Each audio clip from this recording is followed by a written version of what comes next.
এটা কি করলো? হ্যাঁ না না, তুই এটা কি করলি?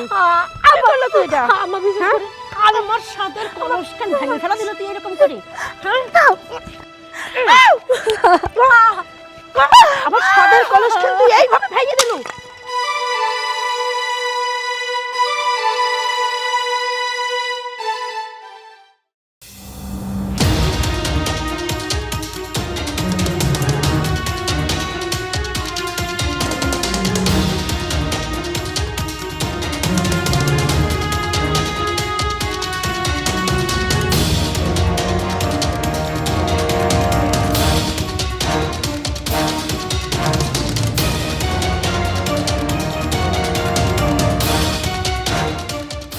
দাঁড়া দাঁড়া করছি।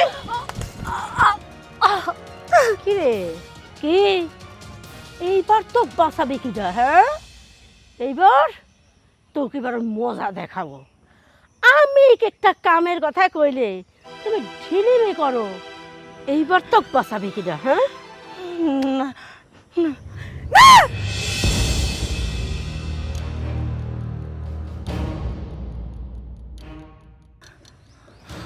ফুপু, তুমি এটা কি করতেছো? তুমি তোমার এই অসহায় গর্ভবতী বউয়ের উপরে কি কারণে নির্যাতন করতেছো? কি করছো ভাবি, যার জন্য তুমি তারে এইভাবে মারতে গেছো? কি করছে? অনেক বড় অপরাধ করছে। সেই অপরাধের শাস্তি একমাত্র এই বাঁশ দিয়ে মারলে তবেই আমার গায়ের জ্বালা জুড়াবে। আচ্ছা আমি মানলাম ভাবি অপরাধ করছে, সে একজন গর্ভবতী অসুস্থ মানুষ। এই গর্ভবতী অবস্থায় সে এই মানুষটা কি এমন ভুল করলো যার জন্য তার এই বাঁশের বাড়িটা প্রাপ্য? অনেক বড় ভুল করছে, অনেক বড় অন্যায় করছে। তার শাস্তি তো ওকে পাইতেই হবে। তুই সর সর সর বলতেছি। আগে তুমি বলো ভাবির অন্যায়টা কি, ভাবির অপরাধটা কি, তারপরে তুমি ভাবিকে যা ইচ্ছা তা করবা। তাছাড়া আমি থাকতে তুমি ভাবির গায়ে একটা আঁচড়ও কাটতে পারবা না। ওর অপরাধ শুনবো? ওর অপরাধ শুনবো? হ্যাঁ, সেই অপরাধটা যদি তুই শুনিস তাহলে শুধু আমি না, তোরও মনে হবে যে আমার সঙ্গে সঙ্গে ওকে পিটাই। বুঝতে পারছিস?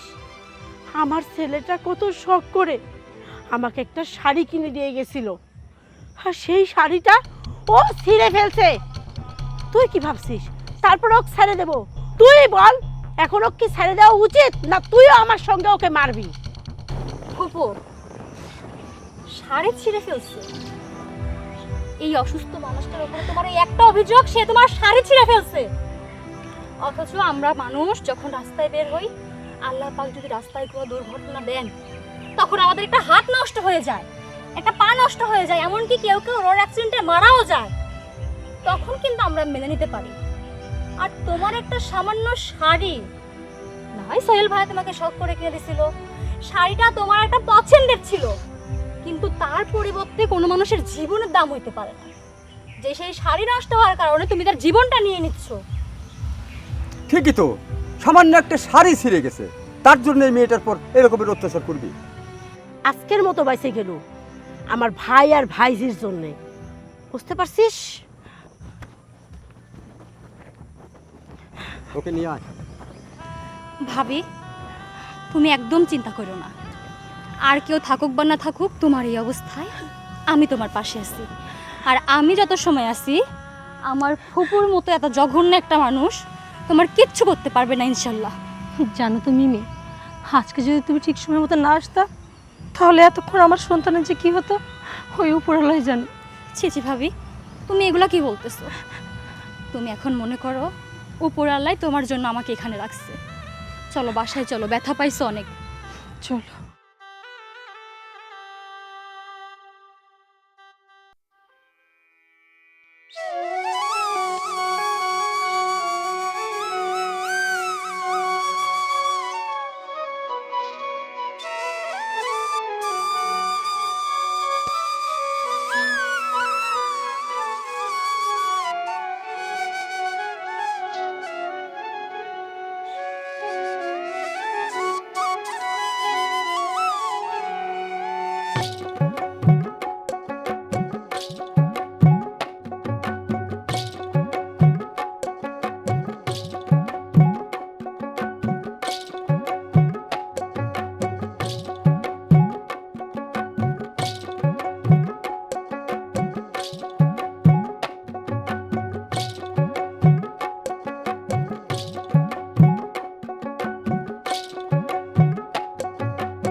আরে ভাবি, তুমি এগুলা কি করতেছো?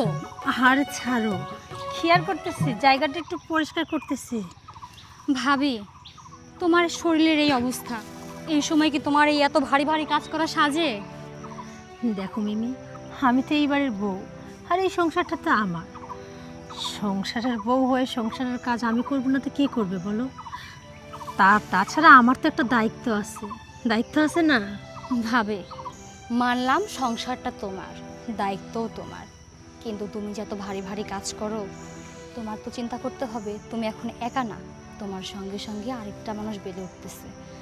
ভুলবশত যদি তার কোনো ক্ষতি হয়ে যায় তখন? না রে বোন, কিচ্ছু হবে না। আর তাছাড়া কি এমন ভারী কাজ করে বলো তো? তুমি জানো না, ডাক্তাররা তো বলে এই সময় নাকি একদম বসে থাকতে নাই, তাতে নাকি পেটের বাচ্চার ক্ষতি হয়। বরং এই সময় একটু নড়াচড়া করতে হয়, একটু কাজ কাম করতে হয়, তাতে বাচ্চা এবং মা দুইজনে সুস্থ থাকে। তাই আর কি এইটুকু কাজ করছি, আর আশা করি এইটুকু কাজে বাচ্চার কিচ্ছু হবে না। ভাবি, সত্যি আমি যতই তোমাকে দেখি ততই মুগ্ধ হয়ে যাই। তুমি একটা মানুষ, অথচ চলো মেশিনের মতো, সারাদিন একটার পর একটা কাজ করতেই থাকো নিজের শরীরের অবস্থা নিয়ে। আর এইদিকে আমার ফুপু সারাদিন তোমার উপর অত্যাচার করে, দিন শেষে ঠিকমতো একবেলা খাইতে পর্যন্ত দেয় না। আর তুমি সব কিছু হাসি মুখে সহ্য করে নীরবে সংসারটার দিকে তাকিয়ে নিজের দিন কাটিয়ে দিচ্ছ। না রে বোন, এইভাবে কেন বলছো? দেখো, আমি যেহেতু এই বাড়ির বউ, আর উনি তো আমার শাশুড়িরা বৌমা আসার পর বৌমাকে কাজের হুকুম করবে, এটা তো স্বাভাবিক। আমি থাকতে আম্মা কেন কাজ করবে? আর তাছাড়া মাঝে মধ্যে আম্মা আমার সাথে খারাপ আচরণ করে, বকাঝকা করে, ওইগুলো না আমি কিছু মনে করি না। কেন জানো তো, মারা তো সন্তানকে একটু শাসন করে, বকাঝকা দেয়, মাঝে মাঝে গায়েও হাত তোলে। আমি মনে করি সে আমার শাশুড়ি হলেও সে তো আমার মায়ের মতো, তাই ওইগুলো কিছু মনে রাখি না। আচ্ছা ভাবি, বাদ দাও, তুমি ভিতরে যাও, আমি এটুকু কাজ করে দিয়ে আসছি, যাও। আরে না, কি বলতেছো তুমি? দেখো মিমি, তুমি আমাদের বাড়িতে বেড়াতে আসছো, তুমি আমাদের বাড়ির মেহমান, তুমি আমাদের বাড়িতে কেন এসে কাজ করবা? তুমি ভিতরে যাই বসো, আমি এই কাজটুকু করে এসে তারপর তোমার সাথে কথা বলবো, ঠিক আছে? যাও। আচ্ছা ভাবি, তাহলে তুমি তাড়াতাড়ি আসো, কেমন? আচ্ছা, তুমি যাও।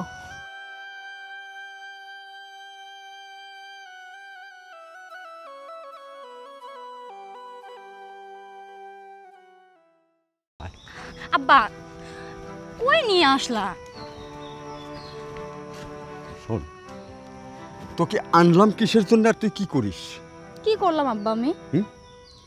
তোকে নিয়ে আসলাম যে তোর ভাবির সঙ্গে খারাপ আচরণ করবি, তাকে অত্যাচার নির্যাতন করবি, করে নিজের পজিশনটাই বাড়িতে তৈরি করবি। আর তুই কি করছিস? তুই এসে সেরে তার কি করছিস? সেবা করছিস, যত্ন নিচ্ছিস, মাথায় তেল দিয়ে দিচ্ছিস। কেন? আব্বা, এইভাবে ভাবিকে কিভাবে নির্যাতন করব? ভাবি তো এই সময় গর্ভবতী, আর তাছাড়াও ভাবি অনেক ভালো একটা মেয়ে। এই অবস্থায় তার সাথে খারাপ আচরণ করাটা মনে হয় না ঠিক হবে। আরে পাগলি, একটা পাগল যে, সেও তার নিজের স্বার্থটা বোঝে, আর তুই তোর স্বার্থ বুঝতে পারতেছিস না। আমার বোনের একটাই মাত্র ছেলে, তার জায়গা জমির অভাব নাই, এখন সে প্রবাসে থাকে, লক্ষ লক্ষ টাকা ইনকাম করে। আর যে টিনের বাড়ি দেখতেছিস না, কয়েকদিন পরে এটা ভেঙে 3 তলা বাড়ি করবে। ওদের বাজারে মার্কেট করার জন্য জায়গা রাখছে, তাহলে ওর কিন্তু সম্পদের কম নাই। তোকে যদি ওর হাতে তুলে দিতে পারতাম, তাহলে আমার সম্পদ দিয়ে ওর সম্পদ দিয়ে তুই কত বড় ঘরে থাকতি। একটাবার চিন্তা করেছিস? পাগলের মতো কথা বলে। ওর ভালোর চিন্তা তোকে করতে হবে না, তোর ভালোর চিন্তা তুই কর, আমি চাচ্ছি এইটা। আব্বা, আমি তোমার কথা সবই বুঝতে পারছি। আমি মানলাম যে সোহেল ভাইয়ের অনেক অর্থ সম্পদ, অনেক টাকা পয়সা, কিন্তু দিন শেষে কি একটা কথা আব্বা জানো, অর্থ সম্পদ টাকা পয়সা দিয়ে সবাই সুখী হতে পারে না। আর তাছাড়া ভাবি অনেক ভালো একটা মেয়ে, নিঃসন্দেহে সোহেল ভাই ভাবিকে অনেক বেশি ভালোবাসে। আর সোহেল ভাইয়ের যদি আমাকেই বিয়ে করার হতো, তিনি আগে আমাকেই বিয়ে করতো, ভাবিকে বিয়ে করতো না। আর আমি চাই না ভাবির এই অবস্থায় ভাবির কোনো ক্ষতি করতে।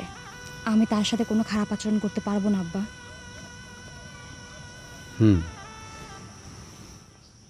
প্রত্যেকটা বাবারই স্বপ্ন থাকে মেয়ে সুখে থাক। আমিও সেটা চেয়েছি যে আমার মেয়েটা সুখে শান্তিতে থাক, কিন্তু তোকে দিয়ে হবে না। আব্বা, আমার এই সুখ শান্তি লাগবে না। আরেকটা মেয়ের জীবন নষ্ট করে নিজের জীবনের সুখ, সেই সুখ আমার প্রয়োজন নেই। তুমি থাকো তোমার সেই সুখ নিয়ে। বুঝতে পারছি তোকে দিয়ে কিছুই হবে না, যা করার আমাকেই করতে হবে। আমার ফাইনাল প্ল্যানটা অনামিকার সাথেই আমাকে করতে হবে। তোকে দায়িত্ব দিয়ে আমি ভুল করেছিলাম। শোন অনামিকা, তুই আমার বোন, তোর এখানে আসতে ইচ্ছা করে ঘন ঘন তোকে দেখার জন্য, কিন্তু জানিস মন টানে না। কে ভাইজান, আমি কি এমন অপরাধ করেছি যে আমার এই জায়গায় আপনার আসতে মন চায় কিন্তু মনে টানে না? ভাইজান, আমি তো আপনার বোন, তাই না? এত দুঃখ কষ্ট আমার পর কিসের জন্য আপনি? তোর পর দুঃখ কষ্ট কিনা জানি না, মনে হয় আমার ভাগ্যটাই এরকম। অনেক আশা ছিল যে একটা মাত্র মেয়েটা যদি আমার ভাগ্নের হাতে তুলে দিতে পারতাম, আমি নিশ্চিন্ত হতে পারতাম। আমার তো অর্থ সম্পদ কম নাই, তুই তো ভালোই জানিস। আমার টাকা পয়সা সয় সম্পত্তি সব কিছু আছে, আর এইগুলো ভোগ করতো কে? তোর ছেলে। ভাইজান, আমার কি কম ইচ্ছা ছিলে কোন আপনার মেয়ের সাথে আমার সোহেলের বিয়ে দেওয়া? কিন্তু এই জায়গায় আমি কি করতে পারি সেই কথা কোন একবার? আমরা দুই ভাই বোন প্ল্যান করলাম, তার মধ্যে আমার সাওয়াল করলে কি সাইড হাইলি দিলি কোন তেন এক ফকিন্নির বাচ্চা ধরিন্নির বাচ্চা টাইনে নিয়ে আইছে। কেন আমি কি করব? আমি তো তাড়াতেও পারতেছি না, আপনার মেয়েকে আনতেও পারতেছি না। আর আমার যেই সাওয়াল, বাবা, বউ বলতে পাগল, বুঝছেন ভাইজান? বউ বলতে পাগল। শুধু কি তাই, আমার মেয়েরও অনেক স্বপ্ন ছিল তোর বাড়িতে বউ হয়ে আসবে, কিন্তু কই হলো না। ওর ভাগ্যেও এটা আসলো না, যার কারণে ও এখানে আসতে চায় না। আজকে তো জোর করে আমি ধরে নিয়ে আসছি যে চল আমার সঙ্গে যা বেরিয়ে আসবি, আত্মীয় স্বজন বাড়ি যেতে হয়। কিন্তু এখনও কিন্তু সময় আছে। দেখ, তুই যদি একটু মতটা পরিবর্তন করিস, আমাকে যদি একটু সহযোগিতা করিস, তাহলে কিন্তু আমরা আবার সাকসেসফুল হতে পারবো। সুযোগ? কিসের সুযোগ ভাইজান? এসব আপনি কি কইছেন?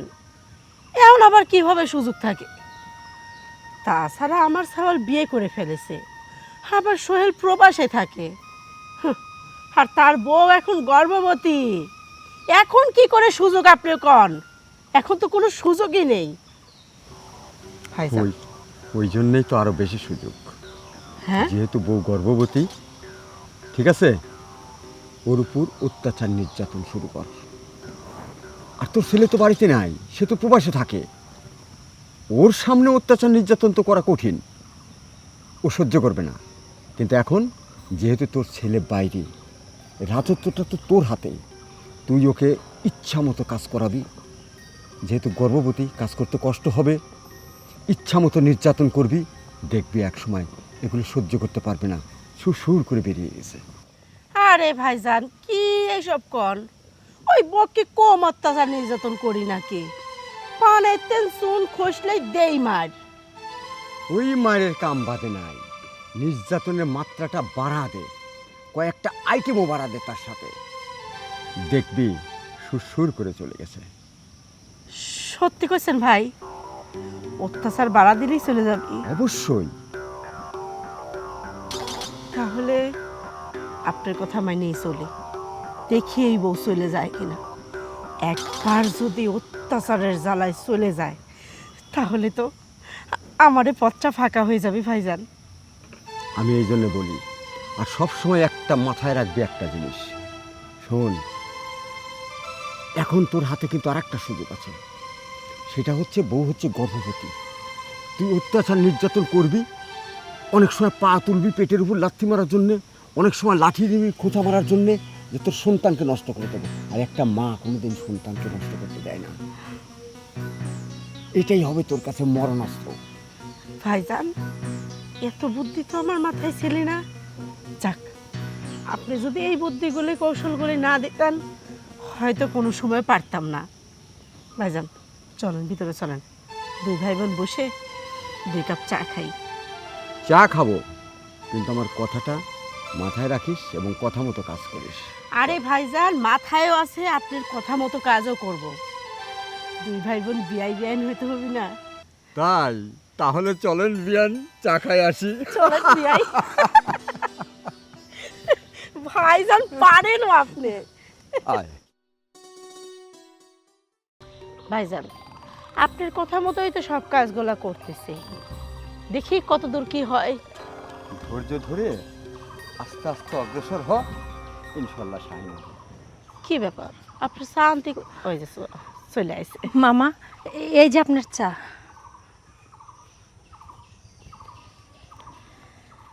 খান। কেমন হয়েছে মামা? ভালো হয়েছে তো? কি হয়েছে ভাইজান?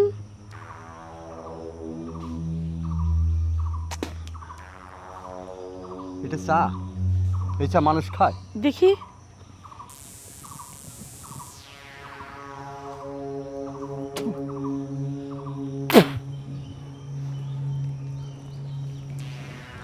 আমা, ভালো হয়নি।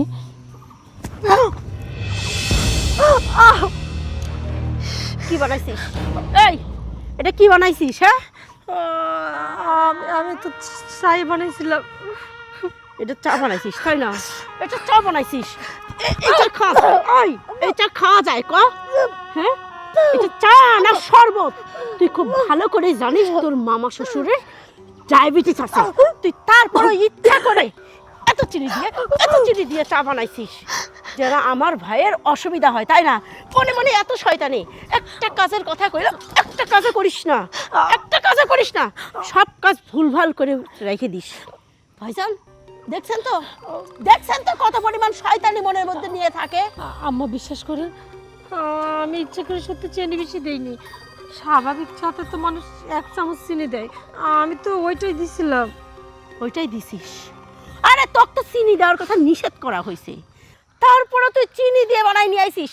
বানাবো না না না আম্মা, আমার ভুল হয়ে গেছে। আপনি বলছেন, আমি হয়তো শুনতে পাইনি। আচ্ছা ঠিক আছে, ভুলটা যেহেতু আমারই, আমি এখনই যাচ্ছি মামার জন্য আর 1 কাপ চা বানাই নিয়ে আসছি।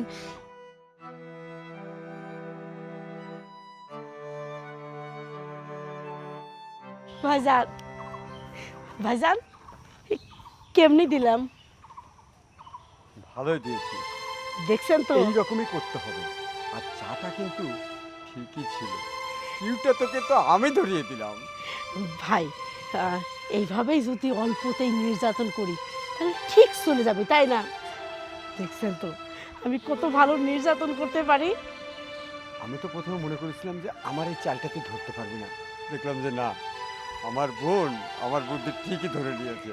ভাই ধরতে তো পারিছি, আর আমি কিন্তু ওকে নিষেধই করিনি সাত চিনি না দিতে।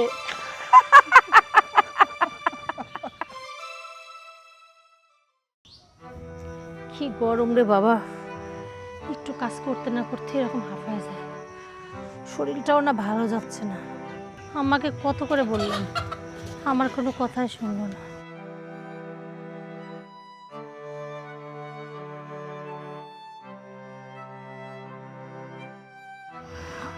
আম্মা আপনি? কচি কি বৌমা, শৈলে কি ফোন দিয়ে টাকার কথা কইছিলে? না মা, আপনার ছেলেকে ফোন দেওয়া হয়নি, আসলে কাজ করতে করতে না সময় পাইনি। দেখতো কথা বাচ্চা, হ্যাঁ তোমার কত করে কইলাম তুমি শরীরের কাছে আগে ফোন দাও, হ্যাঁ তুমি ফোনটা দিলে না। শরীরের অবস্থাটা দেখিছাও, হ্যাঁ?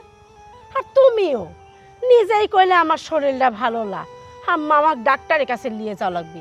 তুমি কি ডাক্তারের কাছে কিছু খবর জানো? হ্যাঁ, ওই ডাক্তারের ঘরে ঢুকলেই গাদি টেকা লাগে, দুনিয়ার পরীক্ষা নিরীক্ষা দিয়ে ভরিত হয়, টাকা পয়সা এক গাদি লাগে। টাকা পয়সা কি আমার হাতে আছে? এই জন্যই তো তোমাকে কইলাম একটু সোহেলের কাছে ফোন দাও, কিছু টাকা পয়সা পাঠা দিক, ওই টাকা দিয়ে তোমাকে ডাক্তার দেখাই। শরীরের সুস্থতাও তো লাগবে, তাই না? তুমি এখন গর্ভবতী, ওকে মাসে মাসেই চেক আপ করানি দরকার। ওহো আচ্ছা, এই ব্যাপার। আগে বলবেন না, আমি ভাবছি আপনি কি কারণে বা ফোন দিতে বলছেন, কিন্তু বুঝতে পারিনি। আচ্ছা আম্মা, ঠিক আছে। আপনার ছেলে এই তো একটু পরে তো ফ্রি থাকবে, তখন আপনার ছেলেকে আমি ফোন দিব। ফোন দিয়ে বলবো যে আম্মা আমাকে নাকি ডাক্তারের কাছে নিয়ে যাবে, আমার চেক আপের দরকার, তার জন্য কিছু টাকা পাঠাও। ঠিক আছে আম্মা? আরে পরে না, তুমি এখনই ফোন দাও, ধরো ধরো। আর শোনো, অল্প টাকা চাই না কিন্তু বেশি করে টাকা চাইবে। তুমি তো জানোই ওই ডাক্তারের ঘরে ঢুকলেই কারে কারে টাকা পয়সা লাগে। ফোন দাও, ফোন দাও। আচ্ছা আম্মা, ঠিক আছে।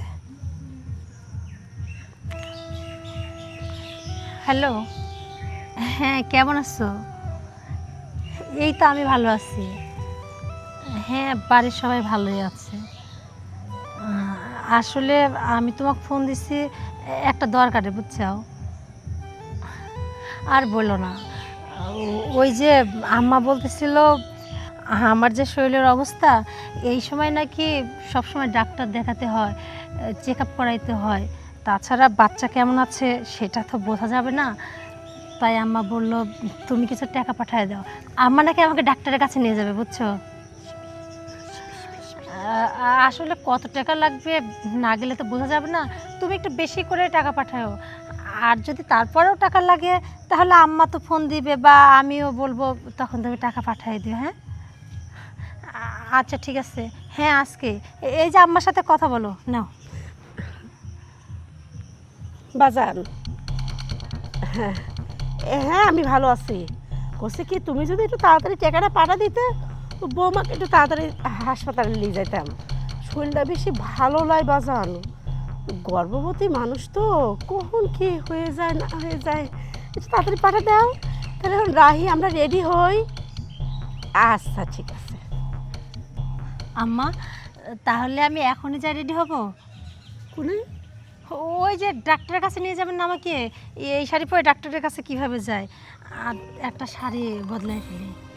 ওরে বাবা রে, এই টাকা আমি তোর জন্য কইছি আর দিতে, তুই কি করে ভাবলু যে ওই টাকা দিয়ে তোকে আমি ডাক্তারের কাছে নিয়ে যাবো? আর তোর শখ কত? হ্যাঁ, তোর শখ কত? এত কয় মাস হয়ে গেল তোর বাচ্চা পেটে, একদিনও তো ডাক্তার দেখাইলাম না। আর তুই কি ভাবিছিস তোকে আমি এখন ডাক্তার দেখাবো? হ্যাঁ, তোকে আমি এখন ডাক্তার দেখাবো, ডাক্তার দেখাবো? তুই কি করে ভাবলু? তুই কি করে ভাবলু এত বড় শখ আমি পূরণ করবো? হ্যাঁ, আপনি তো আমাকে বললেন আপনার ছেলেকে ফোন দিতে, আমাকে ডাক্তারের কাছে নিয়ে যাবেন, তাহলে আমার ভুলটা কোথায়?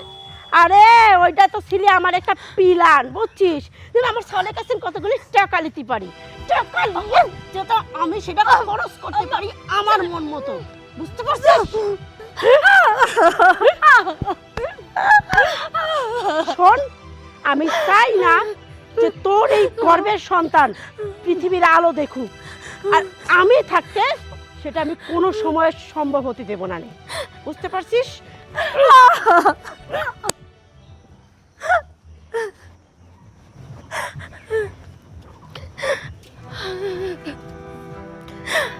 আল্লাহ, আমি জানি না সত্যি আমার এই সন্তানকে পৃথিবীতে আনতে পারবো কিনা, তুমি একমাত্র ভরসা। দেখো না মানুষটা কি সুন্দরভাবে অভিনয় করলো। আমি তার কথা বিশ্বাস করে শৈলকে বললাম টাকা পাঠিয়ে দে, অথচ টাকার কথা বলার পরই সে আমার উপর এরকম নির্যাতন করলো।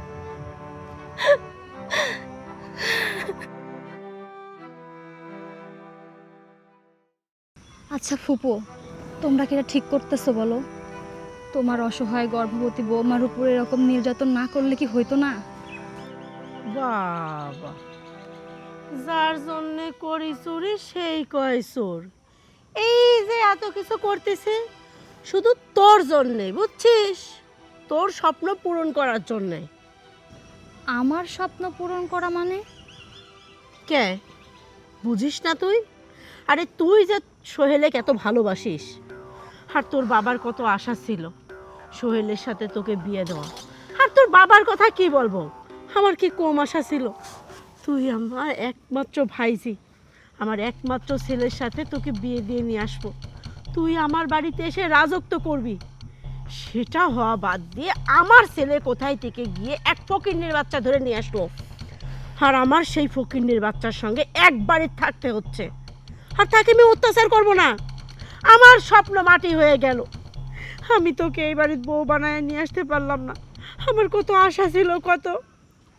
ফুপু, আমি তো কখনো বলিনি যে আমি তোমার বাড়ির বউ হব।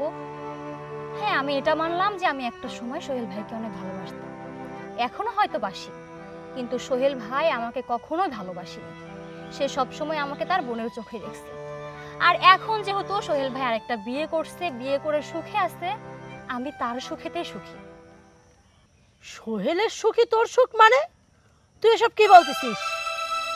শোন মিমি, আমার এত সুন্দর ছেলের সাথে কোথায় থেকে এক ফকিন্নির বাচ্চা আমার বাড়িতে এসে আমার বাড়িতে রাজত্ব করবে, এটা তো আমি মেনে নেব না।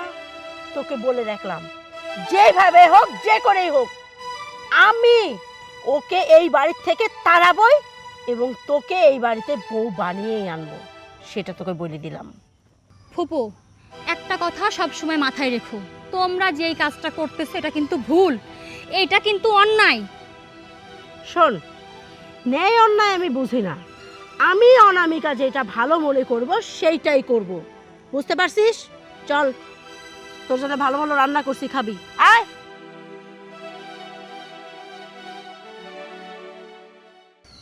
না, এর একটা ব্যবস্থা এবার আমাকেই করতে হবে। এইভাবে যদি দিনের পর দিন যায় তাহলে ওদের অত্যাচারে ভাবির গর্ভের সন্তানটা নষ্ট হয়ে যাবে, আর আমি থাকতে এটা আমি কখনোই হতে দিব না।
তুই এটা কি করলো? হ্যাঁ, না না, তুই এটা কি করলো? কি করলো তুই এটা? আমার বিশেষ হ্যাঁ? করে আমার সাদের কলসটা ভেঙে ফেলা দিল তুই এরকম করে।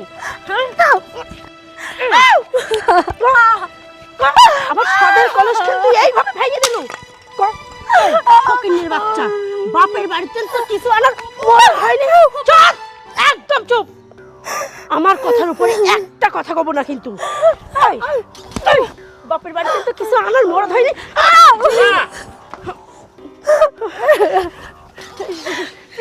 তুমি এটা কি করতেছিলা? তুমি আমার গর্ভবতী বউটাকে নির্যাতন করতেছিলা? আরে না, পাগল কোনে কার, তাই এর কথা কলু নাকি? এরম বোক আমি নির্যাতন করে পারি? দেখ, হঠাৎ করে দেখি এই কলসটি পড়ে গেছে, আমি তাই হুড়মুড় করে আসি, তাই নিয়ে তুলবেন লাগেছিল। দেখ তো জ্বালা, কত কষ্টই না হচ্ছে রে, তাই না বৌমা? ভাগ্নে, ঠিকই বলেছে তো। আর শব্দ আমরাও পাইছি, ঠবাস করে উঠেছে, তখনই সবাই দৌড় মারছি। মামা, তোমরা চুপ করো। তোমরা কি ভাবছো আমি কিছুই জানি না? তোমরা দিনের পর দিন আমার বউকে নির্যাতন করো, অত্যাচার করো, আমি সব কিছু জানি। শাক দিয়ে মাছ ঢাকার চেষ্টা করো না। এই, তুই কি জানিস? আন্তাজে সব মিথ্যা কথা করছিস কিসের জোরে? শোন সোহেল, তুই তোর মার উপরে মিথ্যা অপবাদ দিতে পারিসনি। হ্যাঁ মা, তুমি ঠিকই বলছো। আমার মায়ের উপর আমি মিথ্যা অপবাদ দিচ্ছি, কিন্তু আমি কি করে জানি সেটা তুমি জানতে চাও? কি কি করে, কি এত কিছু জানিস? তাহলে শোনো।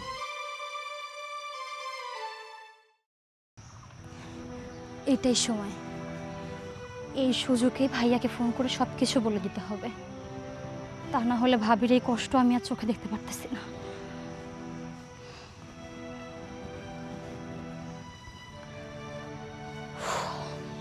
ফোন কেন ধরতেছে না ভাইয়া? ফোনটা ধরছে।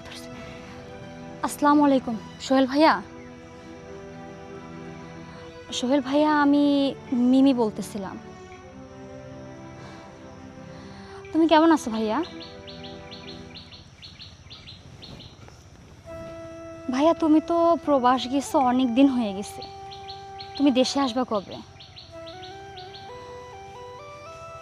তুমি কি বাসার কোনো খোঁজ খবর রাখো?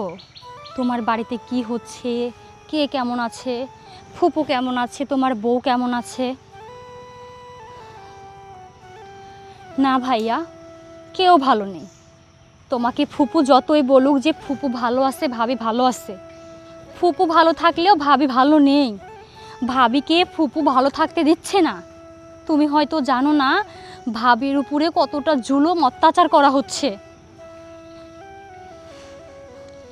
সারাটা দিন ফুপু ভাবির উপরে চিল্লাইতে থাকে, এমনকি ভাবির গায়ে হাত উঠায়। সারাদিন ভাবি ভূতের মতো পরিশ্রম করে কাজ করার পরেও দিন শেষে একবেলা ঠিক মতো খাইতে পর্যন্ত দেয় না। কিন্তু তোমাকে ঠিকই বলে যে ভাবি ভালো আছে। ভাইয়া, ভাবির অবস্থা একদম খারাপ হয়ে গেছে। তুমি যদি বাচ্চাটাকে সহ তোমার বউকে বাঁচাতে চাও, তুমি যত দ্রুত সম্ভব দেশে চলে আসো। আর হ্যাঁ, আমি যে ফোন দিয়ে তোমাকে এই কথাগুলো বলছি, ভুলেও কিন্তু এই কথাগুলো ফুপু বা কাউকে বইলো না। তোমার কাছে আমার এই একটাই অনুরোধ। আচ্ছা ভাইয়া, ঠিক আছে ভাইয়া, রাখি।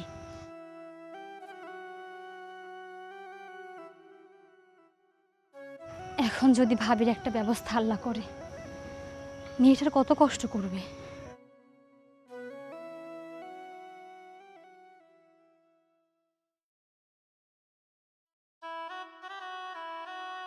সেদিন মিমি যদি আমাকে সব সত্যটা না বলতো, তাহলে আমি কিছুই জানতে পারতাম না। আমি তো ভাবছিলাম তুমি আমার বউকে অনেক সেবা করো, অনেক যত্ন করো, নিজের মেয়ের মতো করে আগলিয়ে রাখছো। কখনো ছেলের বউ ভাবো না, নিজের মেয়ে ভাবো। কিন্তু আমার ধারণা ছিল ভুল। আমি ভুল ভেবেছিলাম। আমার ভাবনা চিন্তার মধ্যে অনেক কিছু ভুল ছিল। মা, তুমি না আমাকে ফোন করে বললা সোহেল তোর বউকে ডাক্তারের কাছে নিয়ে যাওয়ার জন্য টাকা লাগবে, আমি তোমাকে টাকা পাঠালাম। আদৌ কি তুমি আমার বউকে ডাক্তারের কাছে নিয়েছিলা? আমি জানি তুমি নাওনি, সেটাও মিথ্যা ছিল। মা, তুমি খুব ভালো করে জানো আমার অনেক স্বপ্ন, আমার একটা সন্তান হবে, আমি তার সঙ্গে খেলা করব, সে আমাকে বাবা বাবা করে ডাকবে, আমি তাকে নিয়ে মেলায় যাব, ঘুরতে যাব। আমার অনেক স্বপ্ন। আমি প্রবাসে যাওয়ার আগে আমার স্বপ্নটা তোমার হাতে তুলে দিয়ে গেছিলাম। তুমি আমার স্বপ্নটাকে গলা টিপে হত্যা করতে চাইলে। তুমি না আমার মা, তুমি না সবসময় আমাকে বলতে পৃথিবীতে সবটাই তুমি আমাকে বেশি ভালোবাসো, আমার সুখের জন্য তুমি অনেক কিছু করতে পারো। কিন্তু আমি বুঝতে পারিনি আমার সুখের জন্য তুমি আমার বউকে নির্যাতন করতে পারো, আমাকে খুশি করার জন্য আমার সন্তানকে তুমি গলা টিপে হত্যা করতে পারো। সেদিন যদি মিমি আমাকে সবকিছু খুলে না বলতো, তাহলে তো আমি জানতেই পারতাম না। হয়তো 2 দিন পরে তুমি আমার সন্তানকে, আমার স্ত্রীকে হত্যা করে বলতে তারা মারা গেছে। তুমি সময় মতো হসপিটালে নিয়ে গেছিলা, কিন্তু তুমি বাঁচাইতে পারোনি, এরকম মিথ্যা কথা বলতে। কিন্তু মিমি আমাকে ফোন করে সব সত্যটা বললো। মিমি যখন ফোন করে আমাকে এই কথাগুলো বলছে, তখন আমি আর ওই দেশে স্থির থাকতে পারিনি। আমার মাথাটা ঘুরতেছিল। আমি আমার যে মাকে এত ভালোবাসি, যে মার স্বপ্ন পূরণ করার জন্য প্রবাসে দিনের পর দিন আমি পরিশ্রম করে টাকা পাঠাই, সেই মা আমার স্বপ্ন ভেঙে ফেলবে। কিন্তু আজকে আমি নিজের চোখে যেটা দেখলাম, আমি নিজের চোখকে বিশ্বাস করতে পারছিলাম না। আর তোমাকে বলি, তোমাকে ফোন করে আমি বারবার জিজ্ঞাসা করতাম তুমি কেমন আছো, আমার সন্তান কেমন আছে। তুমি আমাকে সুন্দর করে বলতে তুমি অনেক ভালো আছো, আমার সন্তানও অনেক ভালো আছে, আমার মা তোমাকে অনেক সেবা করে, অনেক যত্ন করে। কেন কেন আমাকে সত্যটা বলনি? যদি আজকে আমার সন্তানের কোনো ক্ষতি হয়ে যেত, তাহলে কি জবাব দিতে আমাকে? বিশ্বাস করো, তোমাকে হয়তো আমি সত্যিটা বলতে পারিনি, বারবার বলতে চেয়েছি, কিন্তু আমার জন্য তোমাকে বলে সাহস পাই। কারণ আমি যদি তোমাকে সত্যিটা বলতাম, তাহলে হয়তো এতদিন আমি এবং আমার সন্তান জীবিত থাকতাম না। আমি ভেবেছিলাম ওই উপরাল্লাহ আছে, উনি হয়তো আমাদেরকে রক্ষা করবেন। মাঝখানে মিমি আসার পর ও তো সারাক্ষণ প্রতিবাদ করতো।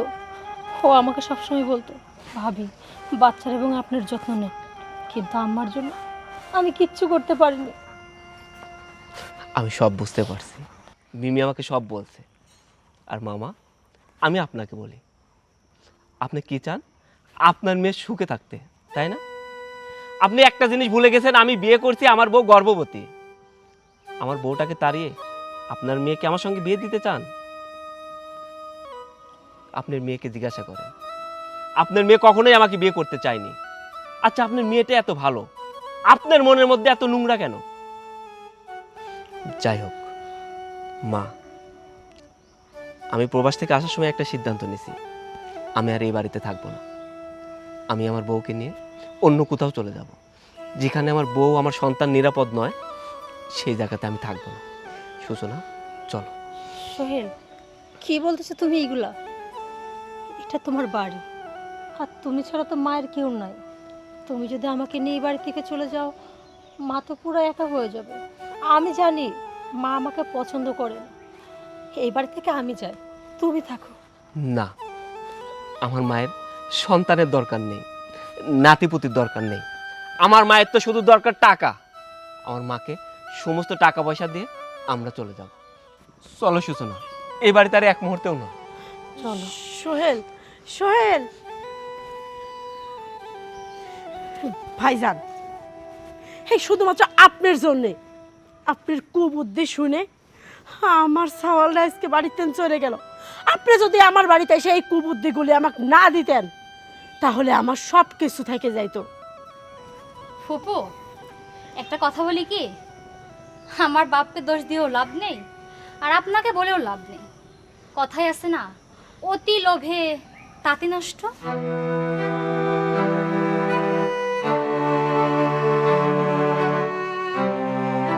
তুই আমার শাড়িটা ইচ্ছা করে ছিঁড়ে ফেলছিস। দৌড়াতে থাকছিস।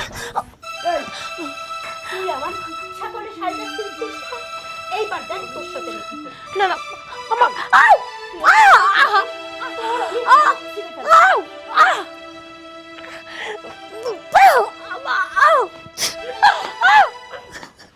ভাত খাবি না?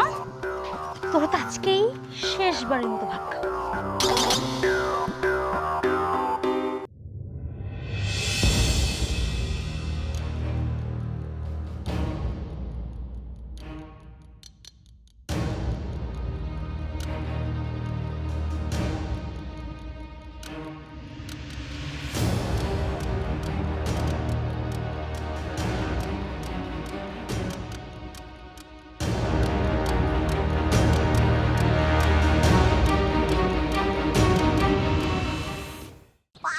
বাবা টাকা দিবি কিনা বল, টাকা দিবি কিনা বল। আম্মা ছাড়েন, বড় সাহস, আমাকে ছেড়ে দে। আমার সারা প্রবাস থেকে টাকা পাঠায়, আর তুই সেই টাকা ব্যাংকে রেখে দিস? হ্যাঁ, নিজের ইচ্ছা মতো খরচ করবি। আর এরকম করবি না? আমি টাকা চাইলে টাকা আর দিবি না, এটা এমন হবি? বল বল। আম্মা আমার কথা শুনে হাঁটা ছাড়েন না। হাতটা ছাড়বো না, তোর হাত আমি মুস্তায় ভাঙিয়ে দেবো। এই হাত দিয়ে তুই ব্যাংকে টাকা পয়সা রেখে দিস না? হ্যাঁ, আম্মা দেখেন, আমি তো টাকা নষ্ট করি না। আর তাছাড়া আপনার ছেলে ও অনেক কষ্ট করে টাকা ইনকাম করে। আপনার দুটো পাই পড়ে আম্মা, আপনার ছেলে এত কষ্টের টাকা ইনকাম আমি আপনাকে দিতে পারবো না। আরে বাবা রে, মার পড়ে না মাসির পরে পাড়ার লোকে ধাপড়া ওরে। আমার সাওয়াল প্রবাসে গেছে আমার জন্যে, আমার জন্য কষ্ট করে টাকা ইনকাম করে, আর সেই টাকা তুই আমাকে দিব না? তুই নিজের ইচ্ছা মতো খরচ করবো, ব্যাংকে তুলে রাখবো। আরে আমার সাওয়ালের টাকা দিয়ে যদি আমার নিজের শখ আহ্লাদ পূরণ না করতে পারি, তাহলে আমি তোকে কি করবো? হ্যাঁ, দেখেন আম্মা, আপনার ছেলে আপনার নামে কেন অ্যাকাউন্ট করে জানেন তো? শুধুমাত্র আপনার ব্যবহার, আর সে খুব ভালো করেই জানে যে আপনি তার সমস্ত কষ্টের টাকা নষ্ট করে ফেলবেন। এর জন্য আপনি থাকতেও আপনার নামে না দিয়ে আমার নামে দিছে। আর যাই হোক, আমি তো আমার স্বামীর বিশ্বাস ভাঙতে পারবো না, কিছুতে আপনাকে আমি টাকা দিব না। তুই আমার সওয়ালের টাকা আমার দিব না, তোর কাছ থেকে কি করে টাকা আদায় করা লাগে সেটা আমি খুব ভালো করেই জানি। আমাকে মারতে মারতে মেরে ফেললো, আমি তো না। শোন, তোকে একটা কথা কই, তোর হেনতেন কি করে টাকা আদায় করা লাগে আমি অনামিকা খুব ভালো করেই জানি, বুঝতে পারছিস? দেখিস তুই তাকাই তাকাই কি করে আমি টাকা আদায় করি তোর কাছ থেকে।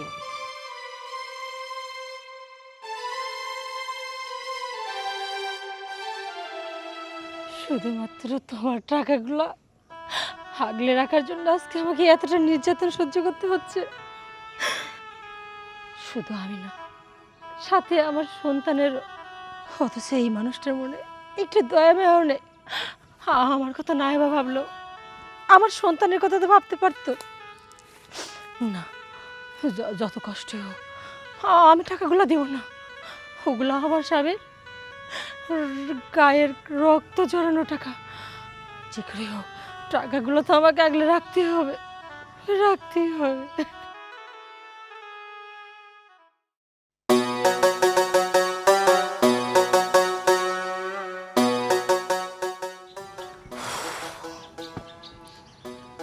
আচ্ছা, একটা জিনিস কিছুতেই বুঝতে পারতেছি না, হঠাৎ করে খালা আমারে এরকম ভাবে ফোন দিয়ে আসার জন্য কেন বলতেছে? আমার তো নিয়ত ছিল আমি একবারে সোহেল ভাইকে বিয়ে করে বউ সেজিয়ে লাল বেনারসি পরে তারপরে এই বাসায় আসবো, কিন্তু হঠাৎ করে কি এমন হলো? আচ্ছা আগে যাই তো, বাকিটা পরে দেখা যাবে।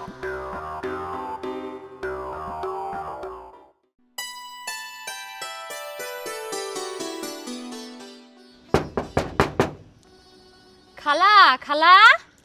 আরে আসতি কে? আরে মিমি, কেমন আছো? আমি যেমনই থাকি সেই কৈফিয়তকে আমি আপনাকে দিতে আসছি? না, ইয়ে মানে এই চুপ থাকেন তো, আমার খালা কই? খালাকে ডাকেন। খালা, আরে খালা, এত তাড়াতাড়ি করে ডেকে আনলে যে? বাবা, খবর দেব না? খবর দেওয়া ছাড়া তো তুই খালাক দেখতেই আসিস না। ও আচ্ছা, তার মানে আপনি ওকে আসতে বলছেন? কেন, আমার খালা কি আমাকে আসতে বলে আপনার অসুবিধা করে ফেললো? ছি ছি, এইভাবে কেন বলছো? আমার তো ননদ নেই, তুমি আসতে ভালোই লাগতেছে। একটা ননদের দেখা পেলাম, একসঙ্গে বসে গল্প করা যাবে, আড্ডা দেওয়া যাবে, এত তো খুশি হওয়ার কথা। খালা, আমার মনে হয় আর কোনো কাজ নেই, আমি এত দূর থেকে এতদিন পরে আসছি তার মতো একটা অলক্ষীর সাথে বসে আড্ডা দেওয়ার জন্য আর গল্প করার জন্য। এই আমি বুঝলাম না, এত গরমের ভিতরে আমার বঞ্জিটা আসছে, তুই কি করলি? গেটের সামনে তার দাঁড় করায় রাখলি, এত গরমের ভিতরে আইছে, না জানি ঘরে নিয়ে যাবি ঠান্ডা শরবত দিবি, সেটা করা বাদ দিয়ে এখানে দাঁড়ায় দাঁড়ায় খোশ গল্প করতেছিস? কি চিন্তা ভাবনা যে গরমের ভিতরে আসছে, ওকে ভিতরে না নিয়ে যায় এখানে একটু শাস্তি দেই দাঁড় করায় রেখে, এই চিন্তা ভাবনা করছিস? ছি ছি আম্মা, এগুলো কি বলছেন? বিশ্বাস করেন আম্মা, এই ধরনের কথা না আমি চিন্তাও করি না। কিন্তু আমি একটা জিনিস বুঝলাম না, আপনার মাথায় এই ধরনের চিন্তা কিভাবে আসলো? আর তাছাড়া মিমি আমার আপন ননদ নাই হইতে পারে, কিন্তু আমি ওকে কিন্তু আপন ননদের চেয়ে কোনো অংশে কম ভাবি না।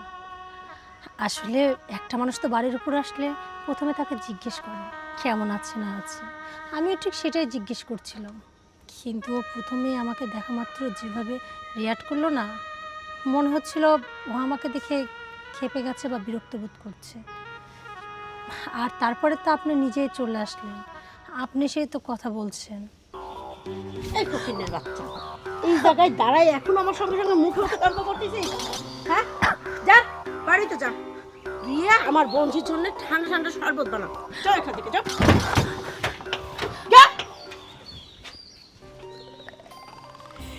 শোন না, এতদিন পরে আমার বাড়িতে আইসিস, সহজে কিন্তু যাওয়ার নাম নিব না, ঠিক আছে? আমি তো এবার একবারই আসছি, যাওয়ার নাম কেন নেব? কি রে, কি করছিস বিড়বিড় করে? না খালা, তেমন কিছু বলি নাই তো। শোন, তো যা করছে তুই কিন্তু একদম যাওয়ার নাম নেব না, অনেক দিন থাকবো। আর একটা কথা, তোর আব্বা মা কেমনি আছে রে? আব্বা মা তো ভালোই আছে খালা। এই গরমের মধ্যে তুমি কি আমার এখানে দাঁড় করায় রাখবা? আরে না, চল এতক্ষণে গিয়ে দেখবো না আমার বৌমা তোর জন্য ঠান্ডা ঠান্ডা কিছু করে রাখছে। চল যাই, সেটা খাবি। চলো।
আচ্ছা, তাহলে তুমি কাপড় ধুয়ে কাপড় মেলে দিছো।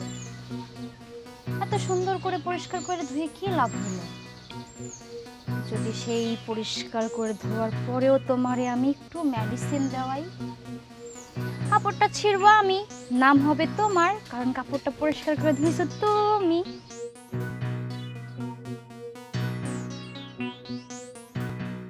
তোমার কত ভালো সাজার অভিনয় এইবার আমি বের করব। আমি তোমার জীবনটা না তিলে তিলে এমনভাবে বিষিয়ে তুলবো, তুমি নিজে বাধ্য হয়ে শ্বশুর করে চাল চালাইতে বাড়ি থেকে কেটে পড়বা। আর তার যা করা লাগে আমি সর্বদা করতে প্রস্তুত। দেখবা আর খাবা, কিছু বলতে পারবা না। এখন থেকে তুমি বুঝবা মিমি কি জিনিস। সুন্দর করে শাশুড়ির ধোয়া কাপড়ই এখন তোমার জন্য কাল হয়ে দাঁড়াবে। খালা, ও খালা, খালা গো, কি রে, কি হয়েছে? তুমি তোমার শখের বৌমারে, আদরের বৌমারে শাড়ি পরিষ্কার করে ধুতে দিছিলা না? এই দেখো কত সুন্দর চকচকা ঝকঝকা তকতকা করে শাড়ি।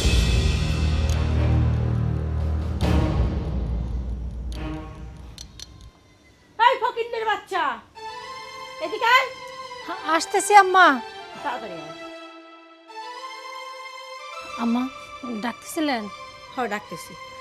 তোকে আমি একটা শাড়ি দিতে দিছিলাম না? হ্যাঁ ধুইছি তো, এই দেখেন শাড়িটা ধুয়ে আমি নেড়েও দিছি। ও তাই? এগুলি কি, এগুলি কি করছিস? আম্মা বিশ্বাস করেন, আমি তো যখন শাড়িটা নেড়ে দিই তখন তো ভালোই ছিল, শাড়ি কোথাও ছিঁড়ে নাই, কিন্তু শাড়িটা ছিঁড়লো কিভাবে? তাই কোথাও ছেড়েনি? খালা, তার মানে আমার মনে হয় কি ভাবি কিচ্ছু করেনি, শাড়ির এমনি এমনি হাত আর পা বের হয়ে গেছিল, ওরাই মারামারি করে ছিঁড়ে ফেলছে।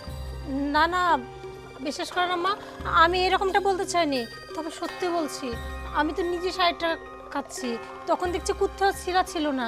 এই দেখ, তুই করছিস, তুই নিজে শাড়ি খাচ্ছিস, তাহলে তুই যদি খাচ্ছিস তাহলে শাড়ি ছিল কে? আমি যখন নেড়ে দিই তখনও শাড়িটা ঠিক দেখলাম, কিন্তু এর মধ্যে শাড়িটা ছিঁড়ে গেল কিভাবে?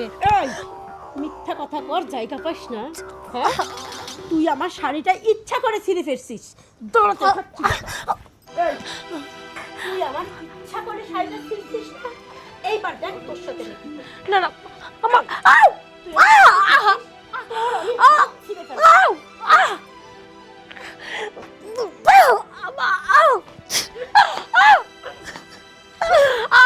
আরে খালা খালা খালা খালা খালা, এটা তুমি কি করতেছো? তোমার অসহায় গর্ভবতী বইয়ের উপরে এরকম নির্যাতন করলে, মারধর করলে তো মরে যাবে। আর একবার যদি মরে যায় না, তখন আমাদের সবার তো এই জেদার ভাত খাওয়া লাগবে। তার থেকে তোমার যদি বেশি কষ্ট হয়, এই যে আমি তোমার বোনের মেয়ে, তোমার একটা নতুন শাড়ি কিনে দেবো। হ্যাঁ, আর ভাবি তুমি ওঠো ওঠো ওঠো, ভাবি তুমি ওঠো ওঠো ওঠো ওঠো। ইস ইস আস্তে আস্তে। ও ভাবি, তুমি খালার আচরণে একদম কিচ্ছু মনে করো না, তোমার খুব ব্যথা লাগছে না। আচ্ছা তুমি এখন ঘরে যাই রেস্ট করো, তোমার আর কোনো কাজ করতে হবে না, আমি আছি না, আমি তোমার বোনের মতো না, আমি তোমার সব কাজ করে দেবো। চলো চলো। না না, আমি কাজ করতে আরে পারবো। আর একটা কথাও বলো না, তুমি যাও তো, ঘরে গিয়ে রেস্ট করো, যাও যাও।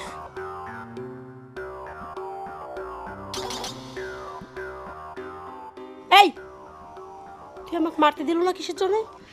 আরে খালা, তুমি কি কিছুই বুঝো না? ওই যে বাংলা একটা কথা আছে না, সাপও মারতে হবে আবার লাঠিও আস্ত রাখতে হবে। লাঠি তো ভাঙা যাবে না, সাপও মারলাম লাঠিও আস্ত রাখলাম। কেমন লাগলো ব্যাপারটা? বুঝতে পারছি তুই কি বলতে চাইছিস। যাক, তোর মাথায় বুদ্ধি আছে বটে। চলো এখন আবার কিভাবে সাপ মেরে লাঠি আস্ত রাখা যায় সেই পরিকল্পনাটা করি, চলো।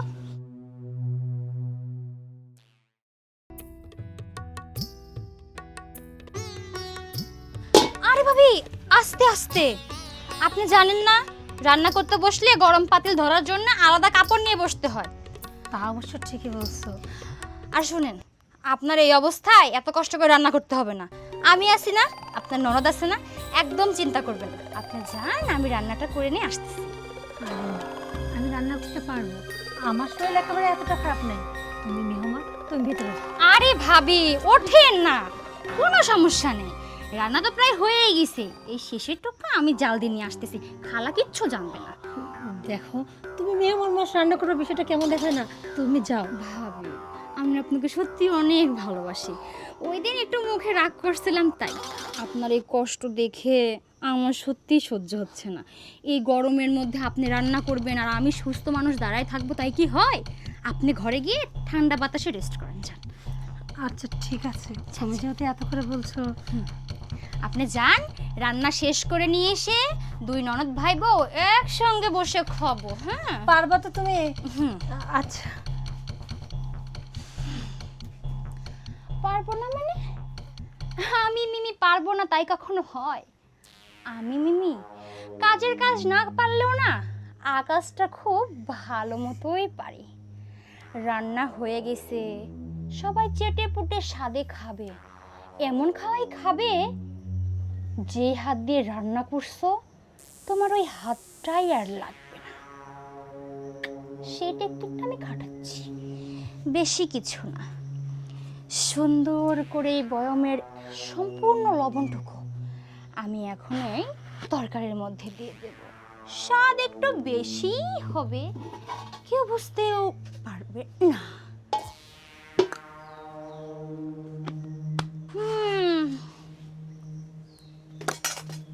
লবণ তো দিয়ে ফেললাম, এবার একটু চামচ দিয়ে ঘেটে দিই, স্বাদটা একটু বেশি হবে। রান্নাটা যেহেতু ভাবি করছে, স্বাদের প্রশংসাটাও ভাবেই পাবে।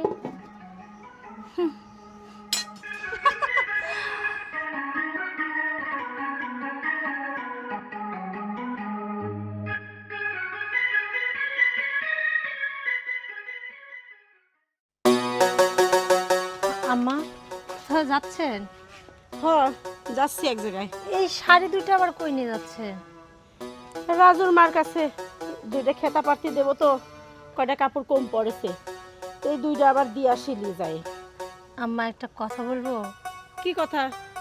আসলে দেখেন, আমার তো শাড়িগুলো সব ছিঁড়ে গেছে। এই একটা শাড়ি আজ কয়েকটা দিন পরতেছি, এক শাড়ি একাধারে পরে থাকতে তো ভালো লাগে না। এই কাঁথা পরা শাড়ি দুটো যদি আমাকে দিতেন না, তাহলে আমার খুব উপকার হতো। মানে আমি শাড়ি দুটো পরতাম, এখনও তো মোটামুটি ভালোই আছে। দেখ তো যন্ত্রণার কথা বাচ্চা, তোর নজর যে এত নিচে নামি গেছে আমি ভাবতেও পারতেছি নি। এই দুটি শাড়ি আমি লিচি খেতে পারার জন্য, খেতে পারলি ভাল দেওয়া যাবে নি, আর তুই কি শুরু করেছিস? আম্মা দেখেন, আমার তো শাড়ি নেই, এই জন্যই তো চাচ্ছিলাম পুরাতন শাড়ি। আহা খালা, বাদ দেও না, খেতা পারবা, দরকার হলে আমি তোমার নতুন দুইটা শাড়ি কিনে দিব না। নতুন খেতার শাড়ি আরো সুন্দর দেখা যাবে, তুমি এটা ওরে দিয়ে দাও, ও পড়ুক। তাহলে কি করছিস, দিয়ে দেবো? হ্যাঁ দিয়ে দাও, আমি তোমার চকচকা ঝকঝকা কালারফুল দুইটা শাড়ি কিনে দিব না। তাহলে নতুন কাপড়ের খাতা সুন্দর দেখা যাবে। ধর ধর। খালা চলো আমরা ওই শর্টের পর যাই বসে একটু কথা কইকা। বাড়ির ভিতর গরম, আর বাড়ির কাজগুলা ভাবি করে ফেলুক এই সুযোগে। আচ্ছা ঠিক আছে। ভাবি ওই যে আমি তো কটা কাপড় চোপড় নিয়ে আইছি, ময়লা হয়েছে, একটু গরম পানি করে ধুয়ে টানা রোদে শুকাই দিন। হ্যাঁ এই যে কি সুন্দর করে খুলি, কথাটা যেন মনে থাকে। হ্যাঁ, মনে না রাখলে কিন্তু পরে আবার ওই যে না না না, মনে থাকবে। না না, ভাবি আমাকে মেলা ভালোবাসে, তাই না কোন ভাবি? ওই যে আবার শুকাই গেলে না আবার একটু ইস্ত্রিও করে দিন ভাবি। চলো খালা চলো। বাবা, এই এতদিন তো ছিল একজন, এখন আবার আর একজন এসে জুটছে, এখন হয়েছে দুইজন। আমার যে অবস্থা, এর মধ্যে কাপড় চোপড় কাচো, ইস্ত্রি করো, এরা তো মানুষ না, বলে কোনো লাভ নেই। দুটা শাড়ি দিছে, আপাতত পরতে পারবো।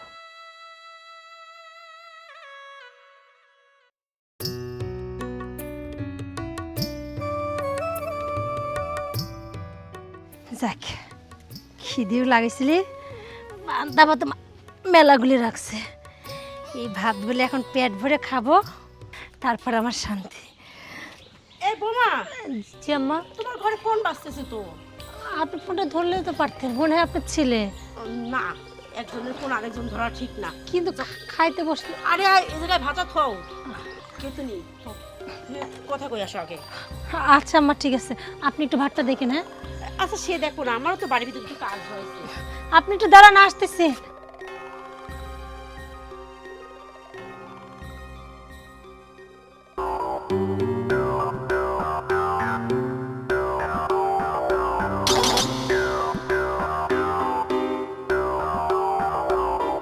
ভাত খাবি না? তবে তো আজকেই শেষবারের মতো ভাত খাবো।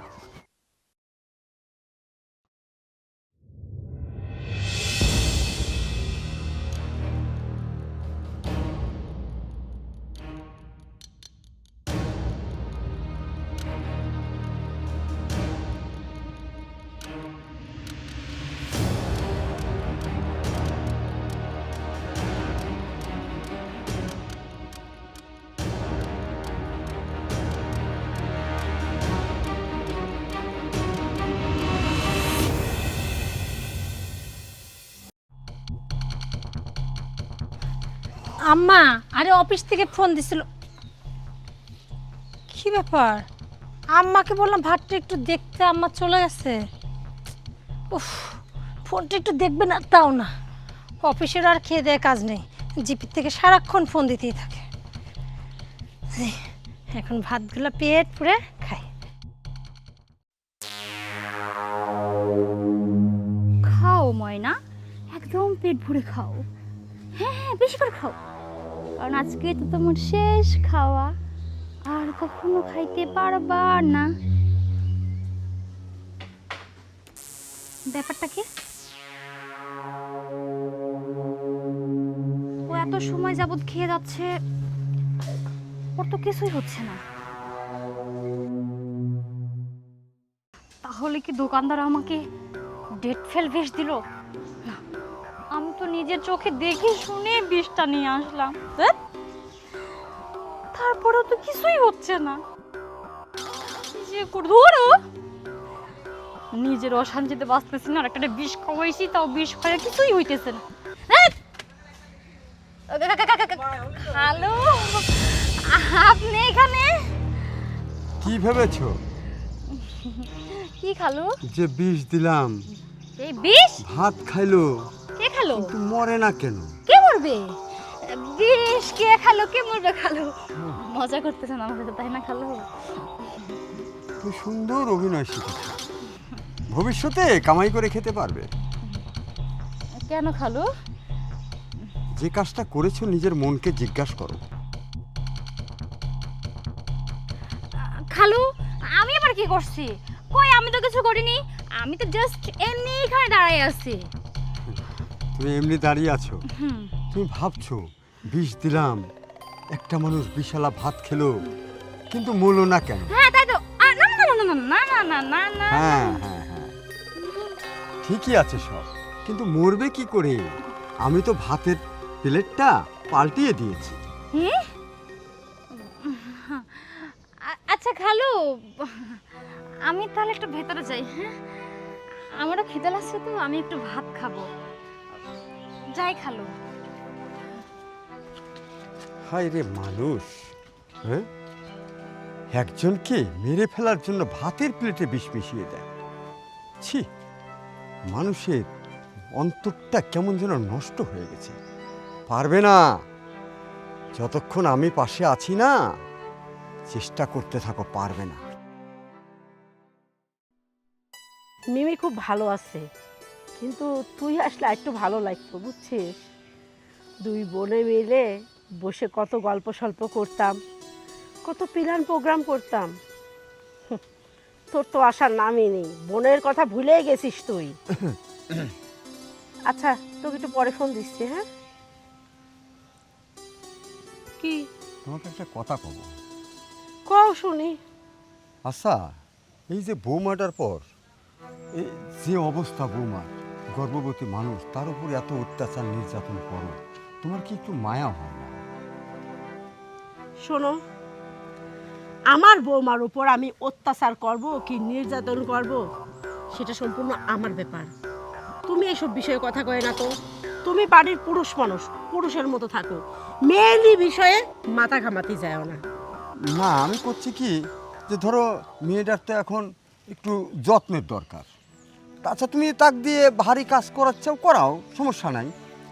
বেচারাটা খাইবেরও দাও না। আচ্ছা, গোটা দিয়ে খাইবের তো দিবে, তার তো শরীরে একটু ভিটামিনের দরকার আছে। বাবা, বুঝলাম না তোমার হঠাৎ করে ওই বৌমার প্রতি এত দরদ উতলায় উঠতেছে কিসের জন্য? হ্যাঁ, এত দরদ তো আগে কোনো সময় দেখিনি। শোনো, বেশি দরদ দেখাই তো যায় না, তাহলে বৌমার যে বেহাল দশা হচ্ছে, তার সঙ্গে সঙ্গে কিন্তু তোমারও কিন্তু খাওয়া বন্ধ হয়ে যাবে। আচ্ছা ঠিক আছে, তাও বলি কি, তুমি শাশুড়ি মায়ের মতো পরে একটা মেয়ে নিয়ে আসা হয়েছে, তুমি যতটুকু পারো একটু দেখো, আমি তোমার উপর জোর করতেছি না। শোনো, এই বৌমালি গবেষণা বাদ দাও, বুঝছো? আর নিজের কাজের দিকে একটু মনোযোগ দাও। যাও, নিজের কাজ করো, যাও। আচ্ছা,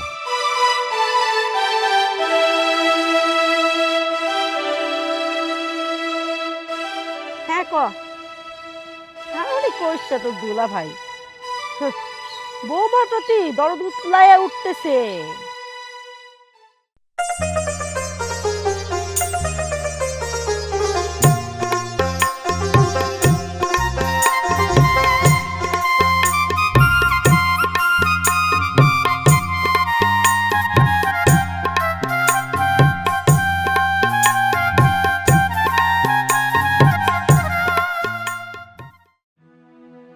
খালা অনেক সময় যাবত দাঁড়ায় আছে, এখনো আসতেছে না কেন তোমার ছেলে? ভাইয়া কখন আসবে খালা? উফ, এত অস্থির হয়েছিস কে? ও যখন কইছে যে আসতেছে, তাহলে ঠিক চলে আসবিনি। খালা, ওই যে ভাইয়া চলে আসছে, দেখো।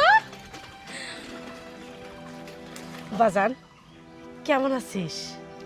আমি ভালো আছি, আমার আসতে কোনো কষ্ট হয়নি, কিন্তু কষ্ট হয়েছে যখন আমি এই কথাগুলো শুনতে পাইছি। মা, তুমি এমন কাজটা কেমন করে করলে? এমন একটা কাজ তুমি করতে পারলে? এ আবার কি কথা? কি করেছি? কিসের কষ্ট? এই, কি এমন করেছি যে তুই কষ্ট পাচ্ছিস? মা, মনে হচ্ছে তুমি ভাজা মাছটা উল্টা খাইতে জানো না, মনে হচ্ছে তুমি কিছুই জানো না। তুমি যে তোমার বৌমাকে দিনের পর দিন নির্যাতন করো, অত্যাচার করো, ঠিক মতো খাইতে দাও না, তুমি কি ভাবছো আমি এগুলো কিছুই জানি না? সোহেল, এইসব মিথ্যা কথা তো কে বলছে? হ্যাঁ, আমি তোর বউকে অত্যাচার করি, নির্যাতন করি, এই সম্পূর্ণ কথা মিথ্যা। আমি তো বৌমাকে যথেষ্ট ভালোবাসি, কত কি রাজ্য করি, কত আদর যত্ন করি, তাই না? হ্যাঁ মা, তুমি আমার বউকে এত আদর করো, এত যত্ন করো, তার কারণে ঠিক মতো সে খাইতেই পায় না। খাইতে পাই না? হ্যাঁ মা, তুমি আর মিথ্যা বলো না, আমি সব কিছু জানি। তুই সব কিছু জানিস? তুই কি জানিস? আন্দাজে কোনো কথা বলবি না কিন্তু। মা, আমি সব কিছু জানি, বিশ্বাস করেন আম্মা, আমি কিচ্ছু বলি নাই। চুপ। আর তুমি কি করবে? ও, আর তুই আন্দাজে কি করছিস? তুই কি এমন জানিস কি কব কত দেখি? কিভাবে জানি সেটা তুমি জানতে চাও তাই না? হ্যাঁ। তাহলে শোনো।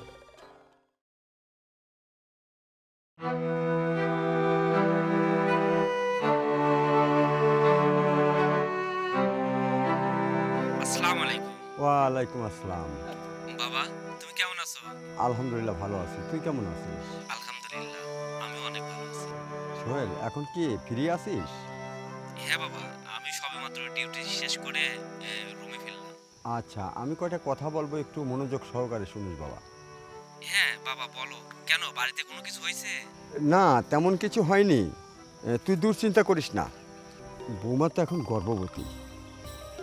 বৌমার অনেক আরামায়েশের দরকার আছে, কিন্তু বৌমা তো সেটা পাচ্ছে না। কেন বাবা? কারণ বাড়িতে তো ওকে কেউ দেখতে পারে না। এটা তুমি কি বলছো? আমার বউ গর্ভবতী আর আমার পরিবারের লোক আমার বউকে দেখতে পারে না? বাবা কি হয়েছে আমাকে বলো তো। বাবারে, বৌমাকে দিয়ে চরম আকারের খাটনি খাটায়। এছাড়াও তার উপর অত্যাচার নির্যাতন চলে। কি বলছো বাবা? আমি তো এটা জানি না যে আমার গর্ভবতী বউয়ের উপরে এরকম নির্যাতন অত্যাচার করে। বাবা তুমি প্রতিবাদ করতে পারো না? বাবারে, ওরা সবাই এক। আমি একা কিভাবে ওদের সঙ্গে পেরে উঠি বল? আর আমি তো সবসময় বাড়িতে থাকি না। আচ্ছা বাবা, আমাকে কি করতে হবে তুমি তাই বলো। আমি বলি কি, আমার বংশের প্রদীপকে যদি রক্ষা করতে চাস বাবা, তুই অতি তাড়াতাড়ি একটু দেশে আয়। আচ্ছা বাবা, তোমার কথা আমি বুঝতে পারছি। আমি আমার বসকে বলে যত তাড়াতাড়ি পারি ছুটি নিয়ে দেশে চলে আসবো। হ্যাঁ বাবা, তুই যদি দেশে আসতি তাহলে আমার মনে হয় আমার বংশের প্রদীপটা রক্ষা পেত। তাছাড়া কিন্তু সর্বনাশ হয়ে যাবে। আচ্ছা বাবা, আমি খুব তাড়াতাড়ি দেশে চলে আসবো। তুমি এই কয়েকদিন তোমার বৌমার উপরে নজর রাখো, তোমার বৌমাকে একটু দেখে রাখো। আচ্ছা ঠিক আছে বাবা, তাহলে রাখি এখন। হ্যাঁ, আচ্ছা বাবা, আসসালামু আলাইকুম। ওয়ালাইকুম আসসালাম। যাক, খবরটা সোহেলের কাছে পৌঁছে দিলাম। দেখা যাক এখন সোহেল কি করে।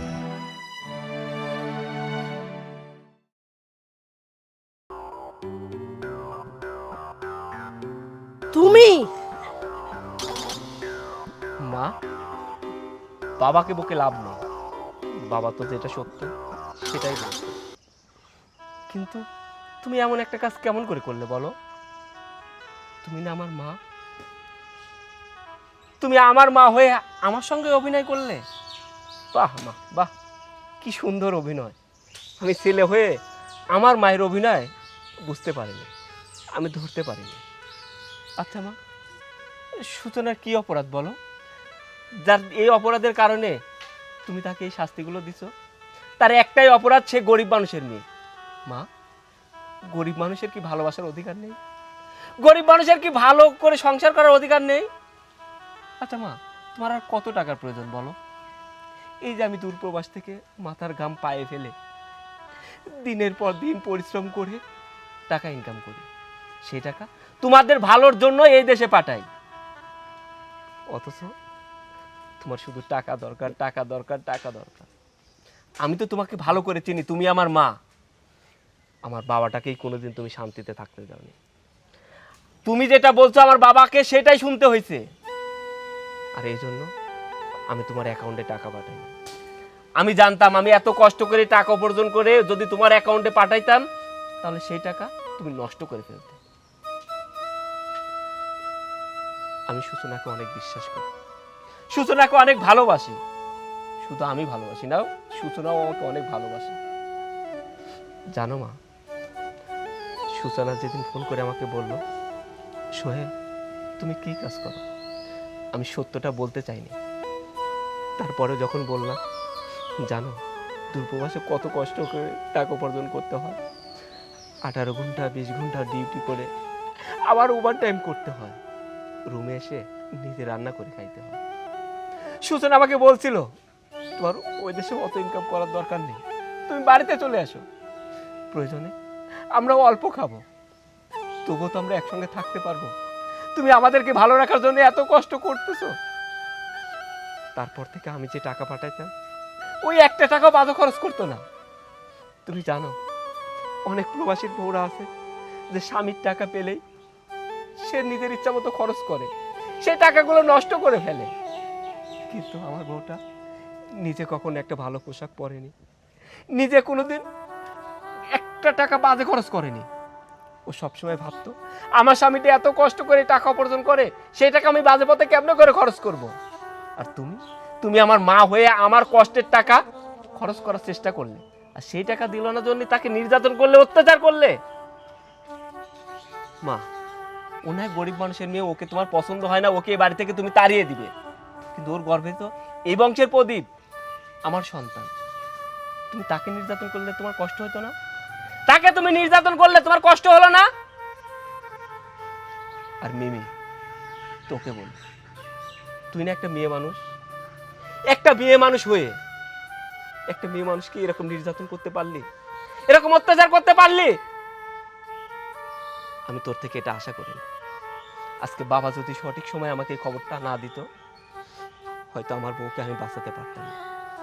তোমরা দুজন মিলে ষড়যন্ত্র করে আমার বউটাকে মেরে ফেলতে, তা না হলে আমার সন্তানকে তোমরা মেরে ফেলতে।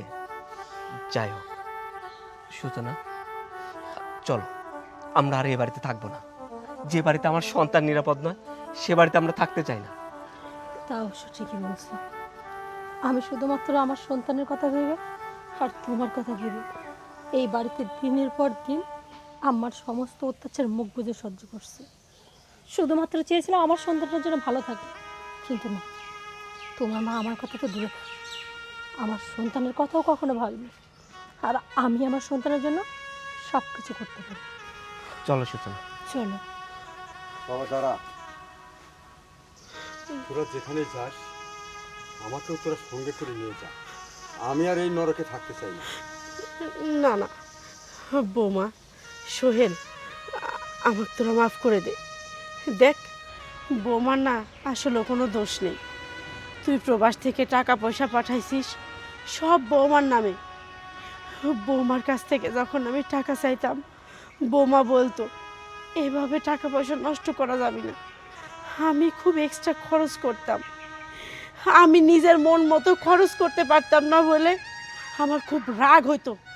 সেই রাগ আমি চেক দিতে না পারে বৌমার উপর মারধর করতাম, অত্যাচার করতাম, যে আমার সাওয়ালের প্রবাসের টাকা আমি কেন খরচ করব না। আমি আসলে বুঝতে পারিনি তুই প্রবাসে এত কষ্ট করে টাকা ইনকাম করিস, সেগুলি তো আমার জন্যেই। কিন্তু আমি এগুলি না বুঝে তোর টাকা পয়সা ইচ্ছা মতো নিজের মন মতো খরচ করছি। আর যখনই বৌমা টাকা পয়সা দিত না, তখনই বৌমাক ধরে মারধর করেছি। হ্যাঁ, আমি টাকা পয়সার জন্য মারধর করেছি বৌমাক, কিন্তু আমার মাথাটা আরো নষ্ট করছে এই মিমি, তোর এই খালাতো বোন। সারাক্ষণ কানের কাছে ফুসুর ফুসুর মন্ত্র দিতে থাকতো যে এই বৌমাক বাড়ির থেকে তাড়াই দেন, আমি সোহেল ভাই বিয়ে করব। তখন আমার মাথাটা আরো খারাপ হয়ে গেছে, সব রাগ যায় বৌমার উপর পড়তো। বৌমা আমা মাফ করে দে মা। ছি ছি আম্মা, কী বলছেন এগুলো? আমি আপনার মেয়ের মতো, আপনি কেন আমার কাছে ক্ষমা চাইবেন? মা কখনো মেয়ের কাছে ক্ষমা চায়? আমি সব কিছু ভুলে গেছি। হ্যাঁ ঠিকই বলেছে। আর এই ফ্যামিলিতে সব শয়তানের গুড়া হচ্ছে গা এই যে তোর খালাতো বোন। যাও তুমি এই মুহূর্তে আমার বাড়ি থেকে বেরিয়ে যাও। আবার গুক্কু সাপের মতো ফোটে। শোনো না, এখন ওসব বাদ দাও, অনেক দূর থেকে আসছো, চলো ভিতরে চলো। চলো। আয় বাবা।